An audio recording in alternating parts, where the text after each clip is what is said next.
আজকের এই ভিডিওটা অতি গুরুত্বপূর্ণ। দেখা মাত্র প্রত্যেকটা বাংলাদেশী নাগরিক এটা ভিডিওটা শেয়ার করে দিবেন, কারণ আমি যে তথ্যগুলো দিচ্ছি। নমস্কার প্রিয় দর্শক, ক্যালকাটা ডায়ালগস থেকে মনোজ দাসের প্রীতি ও শুভেচ্ছা নিন। ইউনূস সরকারের প্রায় 1 বছর পূর্ণ হতে চলল, 1 মাস কয়েকদিন এখনো বাকি, মানে প্রায়, ওই জন্য বললাম প্রায় 1 বছর পূর্ণ হতে চলল।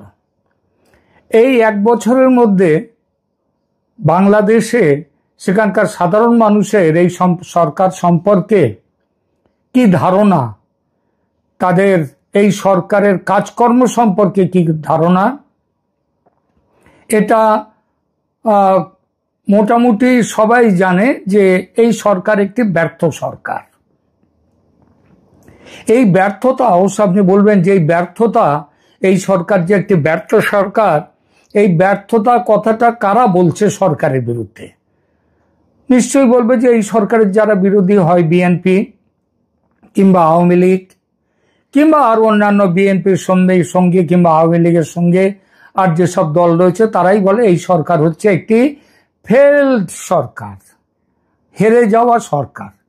কিন্তু শুধু তারা বলছে না, এই যে জ্ঞানটা হয়েছে নিজের সরকারের সম্পর্কে, এই যে জ্ঞান হয়েছে, এই যে বোধ হয়েছে যে তারা কি কাজ করছে, নিজেই নিজের সরকার সম্পর্কে যে ভালো কথা বলছে না, এটা এই সরকারের ভেতর থেকে বলছেন। তারাই বলছেন, এই সরকারের যারা ছোটখাটো যারা মন্ত্রী তো নেই, উপদেষ্টা ইত্যাদি, তারাও এদিকে ওদিক জনান্তিকে নিজেদের মধ্যে আলাপ আলোচনায় সরকার সম্পর্কে ভালো কোনো ছবি তারা দিতে পারেন না। এটা ঠিক, কোনো ছবি তারা ভালো রকম ছবি দিতে পারেন না। কিন্তু মুশকিল হয়ে গেল যখন শুনি এই একই কথা যদি বলেন বাংলাদেশের অন্তর্বর্তী সরকারের প্রধান উপদেষ্টা ডক্টর মোহাম্মদ ইউনূস, তিনি যদি এই কথাটা বলেন, তিনি যদি নিজের সরকার সম্পর্কে এই ধরনের মন্তব্য করেন, তাহলে কি আর বাইরের লোকের কিংবা এই সরকারের শত্রু যারা, তাদের মন্তব্যের কোনো দরকার হয়? যে বাংলাদেশ কোন পথে চলেছে, কিভাবে ভেঙে পড়ছে সবকিছু, সেগুলো বোঝাতে তো কোনো বাইরের লোকের, অন্য কারোর বক্তব্যের দরকার হয় না। কারণ মোহাম্মদ ইউনূস নিজেই স্বীকার করেছেন। কি স্বীকার করেছেন বলি সেই প্রসঙ্গটা নিয়ে। দেখুন, গত ক্ষমতা গ্রহণের পর গত 12ই জুন, এই 4-5 দিন আগে, 12ই জুন ব্রিটিশ দৈনিক দ্য গার্ডিয়ানকে দেয়া এক সাক্ষাৎকারে ডক্টর ইউনূস বলেছেন, নতুন বাংলাদেশ গঠনের প্রথম শর্ত দুর্নীতিমুক্ত প্রশাসন। সরকারের প্রতিটি স্তরে এবং প্রত্যন্ত গ্রাম পর্যন্ত দুর্নীতির শিকড় ছড়িয়ে আছে। সেখানে ইউনূস আরো বলেন, ওই গার্ডিয়ান পত্রিকার সঙ্গে সাক্ষাৎকারে, যে পাসপোর্ট বানাতে, ব্যবসার লাইসেন্স নিতে সব জায়গায় ঘুষ দিতে হয়, প্রতিটি স্তরে লুটপাট চলে, সরকারকে মানুষ শত্রু ভাবে, যাকে প্রতিহত করে টিকে থাকতে হয়। কথাগুলো শুনবেন, এই কথাগুলো কিন্তু সাধারণ কোনো কথা নয়, একেবারে মারাত্মক কথা।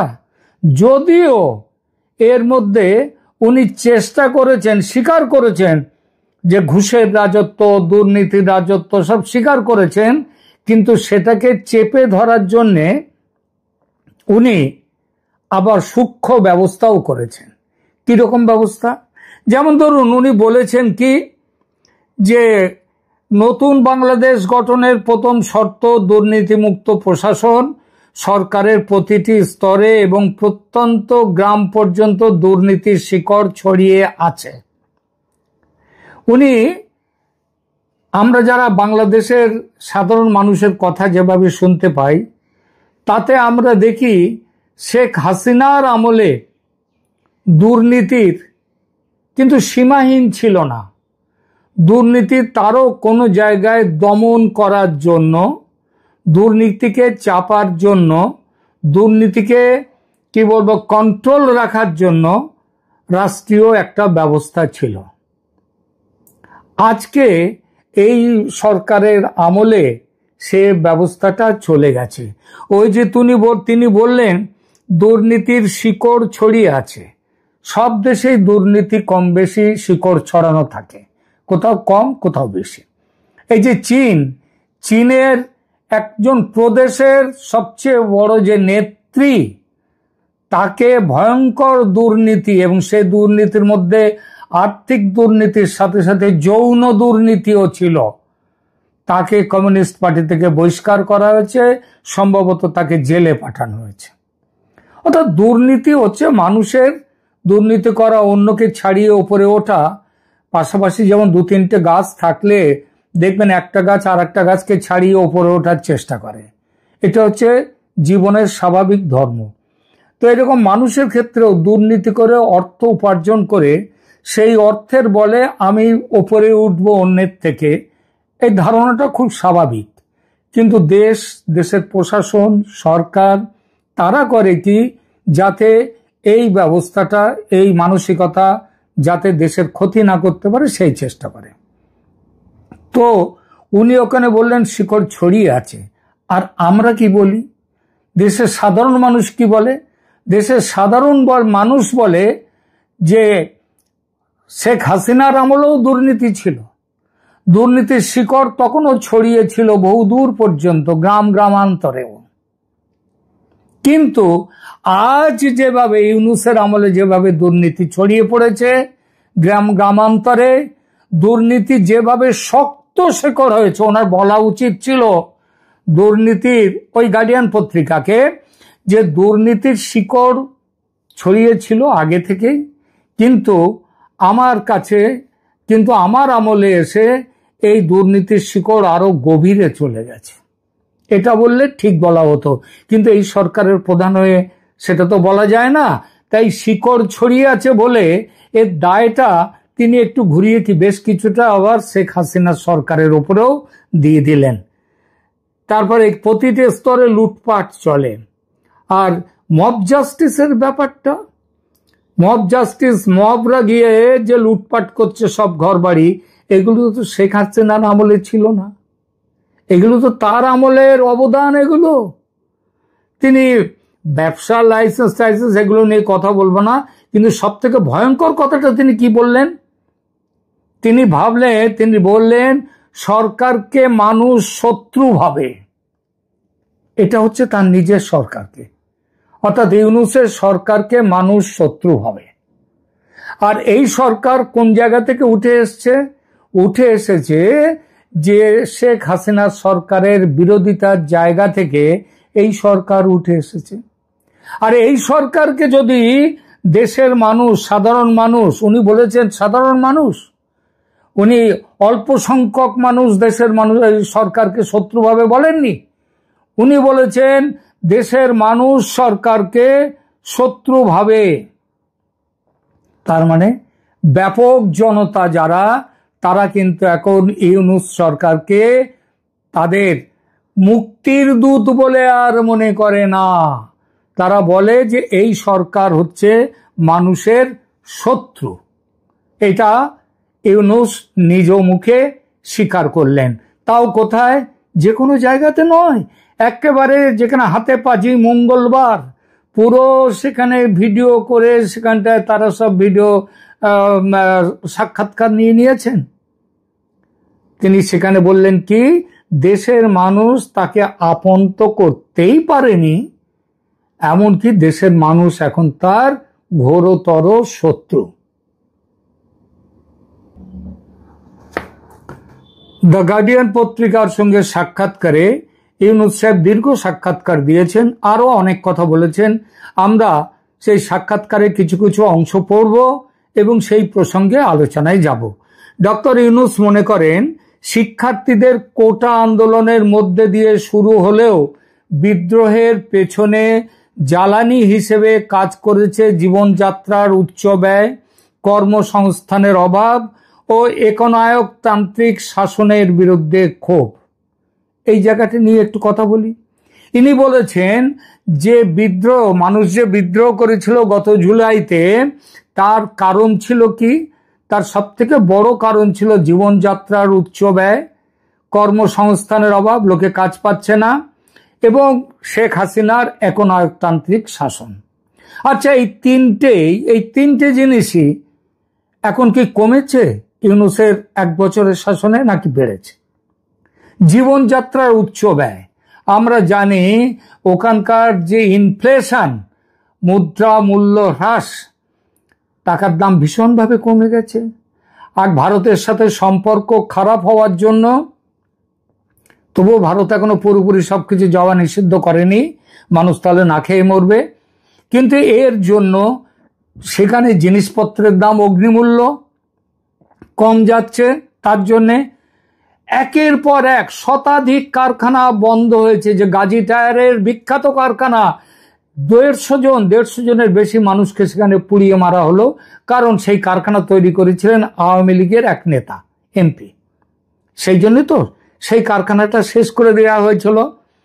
তো সেইটা যে করা হলো, আপনার ওখানে এটা তো কারখানা তৈরির কারখানা, সে কারখানা বন্ধ, হাজার হাজার শ্রমিক তাদের কাজ নেই। আর এইভাবে শতাধিক, তারও বেশি সমস্ত যে পোশাক শিল্পের কারখানা বন্ধ হয়ে গেছে। পোশাক শিল্পের কাঁচামাল, যে তুলো ভারত থেকে যেত, সেই তুলো বাংলাদেশ সরকার বন্ধ করে দিয়েছে, এই বলে যে এখন থেকে স্থল পথে কোনো তুলো আসবে না, তুলো নিয়ে যেতে গেলে জাহাজে করে নিয়ে যেতে হবে। এর ফলে কি হয়েছে? এর ফলে তুলোর যোগান ঠিক নেই, তুলোর দাম বেড়ে গেছে, মানুষের হাতে কাজ নেই। তার মানে কর্মসংস্থানের যে কথাটা উনি বললেন, শেখ হাসিনার সরকারের বিরুদ্ধে মানুষের জেগে ওঠার কারণ নিয়ে, সেই কারণগুলো আগের থেকে কয়েক গুণ বেড়ে গিয়ে এখন দাঁড়িয়ে আছে এনার সরকারকে হটাবার জন্য, ইউনূস সরকারকে হটাবার জন্য। তিনি বলেছেন একনায়কতান্ত্রিক শাসন। যাক, এখানে আবার ফ্যাসিস্ট কথাটা বলেননি, ইনি এখানে ডিক্টেটরশিপ কথাটা ব্যবহার করেছেন। ডিক্টেটরশিপ দেখুন, গণতন্ত্রে সবসময় সরকারের বিরুদ্ধে যারা থাকে তারা সরকারি দলকে, সরকারকে ডিক্টেটরশিপ, স্বৈরতন্ত্রী এসব কথা বলে। তাদের মনোমতো কিছু না হলেই বলে এটা স্বৈরতান্ত্রিক। ভারতে কি হচ্ছে না? মোদি তো প্রত্যেক দিন যে সমস্ত অ্যাকশন নেন, তার জন্য তাকে ডিক্টেটর বলা হয়। এই ডিক্টেটর বলে যে দেশের যদি উন্নতি হয়, দেশের অর্থনীতির শ্রীবৃদ্ধি যদি হয়, দেশের যদি কি বলবো সামরিক সামর্থ্য বাড়ে, সারা পৃথিবীতে যদি দেশের নাম রোশনাই হয়, তাহলে সেই ডিক্টেটরশিপের শাসন তো সবসময় গ্রহণযোগ্য, গ্রহণীয়, তাই নয়? তো শেখ হাসিনার আমলে বাংলাদেশের যা উত্থান, সেটা তো যদি বলেন যে শেখ হাসিনার ডিক্টেটরশিপ, তার জন্যে, তাহলে কি অন্যায় হবে? হবে না। তিনি ডিক্টেটরশিপ আর যাই করুন, দেশকে উপরে নিয়ে গেছেন। আর এই ডিক্টেটরশিপের এই তকমা যারা দিচ্ছেন, তারা এই তকমা দেওয়ার অধিকারী নন। স্বয়ং ইউনূসের শাসন নিয়ে যেভাবে বাংলাদেশে সেখানে তার কি বলবো সমালোচনা শুরু হয়েছে সমস্ত পক্ষে। জুলাই 2024-এ বাংলাদেশে আওয়ামী লীগ ছাড়া শেখ হাসিনার পক্ষে কেউ ছিল না। 2024-এ আওয়ামী লীগের ঘোরতর সমর্থক ছাড়া শেখ হাসিনার পক্ষে কেউ ছিল না। আর 2025-এর এই জুন মাসে এখন যদি খোঁজ নেওয়া হয়, তাহলে দেখবেন যে এই সময়ে ওই আওয়ামী লীগ মানে ওই আমাদের এই সময়ে যে ইউনূসের সমর্থকের মধ্যে এখানে ওই তার কয়েকজন কোটারি, ওই জামাত ইত্যাদি কয়েকজন ছাড়া বাকি দেশ হচ্ছে এখন আওয়ামী লীগের সমর্থনে। গত বছর 2024-এর জুলাইতে আওয়ামী লীগ ছাড়া বাংলাদেশের কেউ, কোনো মানুষ, সাধারণ মানুষ আওয়ামী লীগের, শেখ হাসিনার সমর্থক ছিল না। আর এখন এই সময়ে বাংলাদেশে ওই ইউনূসের কয়েকজন কোটারি ছাড়া ইউনূসের সমর্থনে আর বাংলাদেশের কেউ নেই। এটা ছাড়া তিনি আরো বলেছেন কি, বিপর্যস্ত অর্থনীতি ভেঙে পড়া প্রশাসনের দায়িত্ব নিয়েছি আমরা। সরকার নিজের ব্যয় মেটাতে পারবে কিনা তখন আমরা নিশ্চিত ছিলাম না, ইত্যাদি বলেছেন। তিনি ভেঙে পড়া অর্থনীতি এবং প্রশাসনের দায় নিয়ে সেগুলোকে আরো সর্বনাশের দিকে ঠেলে দিয়েছেন। তিনি ভেঙে পড়া অর্থনীতি এবং প্রশাসন বলে কিছু আছে এখন বাংলাদেশে? বাংলাদেশের প্রশাসন বলে কি কিছু আছে এখন? কিচ্ছু নেই। যা খুশি চলার দেশের নাম এখন বাংলাদেশ।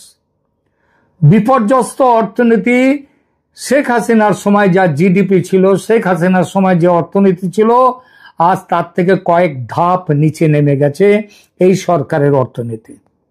তাহলে বুঝুন এখানেও এই সরকার ব্যর্থ। এরপরে আরো বলেছেন, জুলাই সনদ নিয়ে তিনি কথা বলেছেন, যে তিনি বলেছেন আগামী জুলাইয়ের মধ্যে সব রাজনৈতিক দলকে একত্র করে জুলাই সনদ নামে ঐতিহাসিক চুক্তি সম্পন্ন করতে চান, যাতে গ্রহণযোগ্য নির্বাচনের পথ সুগম হয়। এই চুক্তি হবে এমন যা বাংলাদেশ আগে কখনো দেখেনি, এটা বলেছেন ইউনূস। অবশ্যই দেখেনি বাংলাদেশ, কারণ এই জুলাই চুক্তিতে তো ৭১-এর মুক্তিযুদ্ধকে তো ভেঙে চুরে দেওয়া হয়েছে, এবার সেগুলোকে কবর দেয়া হবে। আর জুলাই কি বিপ্লবের মাস? জুলাইতে কি বিপ্লব হয়েছিল? হয়েছিল তো একটা ষড়যন্ত্র। আর এই জুলাই সনদ এটা গ্রহণ হতে, এই যে বলে না চায়ের কাপ আর ঠোঁটের মধ্যে ফারাক, এই ঠোঁটের মধ্যে ফারাকটা তখন দেখা যাবে। আমি নিশ্চিতভাবে বলে দিচ্ছি এই জুলাই সনদ গৃহীত হবে না।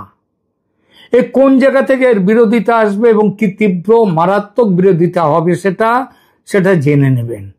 সুতরাং জুলাই সনদ নিয়ে মোহাম্মদ ইউনূস যে ধান্দা করেছেন, ওই ধান্দা টিকবে না। সাক্ষাৎকারে তিনি আরো অনেক বড় বড় কথা বলেছেন।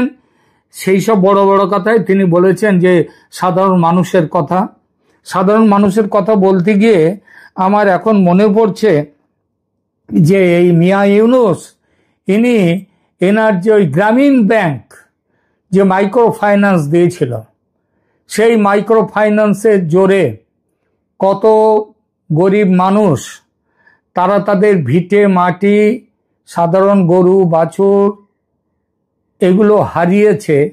এটা নিয়ে একটা যদি সমীক্ষা চালানো হয়, শেখ হাসিনা যখন ফিরে আসবেনই, আবারও বলছি শেখ হাসিনা ফিরে আসবেন এবং খুব দেরি না করেই তিনি ফিরে আসবেন। এবার বলবো এই গ্রামীণ ব্যাংকের ইতিহাস নিয়ে কোনো একদল গবেষক লাগিয়ে এর উপরে পুরো সমীক্ষা করতে। আমাদের ভারতেও একটা সময়ে, তখন আমিও ছিলাম ব্যাংকে, আমাদের ভারতেও আমি স্টেট ব্যাংক অফ ইন্ডিয়াতে চাকরি করতাম। সেখানে বাংলাদেশ থেকে বেশ কিছু, তখন আমি ছিলাম হুগলি চুঁচুড়ায়, ওখান থেকে বাংলাদেশ থেকে বেশ কিছু, এটা হবে আপনার 2008 সাল নাগাদ বেশ কিছু ওই মাইক্রো ফাইন্যান্সের পণ্ডিত এসেছিলেন, ইউনূস পাঠিয়েছিলেন ভারতেও তখন মাইক্রো ফাইন্যান্সটা খুব জোরদার চলছিল। তারপর অ্যাকচুয়ালি কি দেখা গেল জানেন, ভারতে ইউনূসের পদ্ধতি নিয়ে ওই জোর জবরদস্তি করে টাকা, গরু বাছুর আদায় বিক্রি করে ধরে নিয়ে যাওয়া, এমনকি টিনের যে চাল কেটে নিয়ে চলে যাওয়া, সেখানে পাশে কাউকে আরেকজনকে কম দামে সেই চাল বিক্রি করে দেয়া। অর্থাৎ যিনি মাইক্রো ফাইন্যান্স নিয়ে বাড়িটা তৈরি করেছিলেন তিনি একেবারে রাস্তায় এসে দাঁড়ালেন, মাথার উপর ছাদটুকুও নেই। মাইক্রো ফাইন্যান্স বাংলাদেশে চলেছে এইভাবে।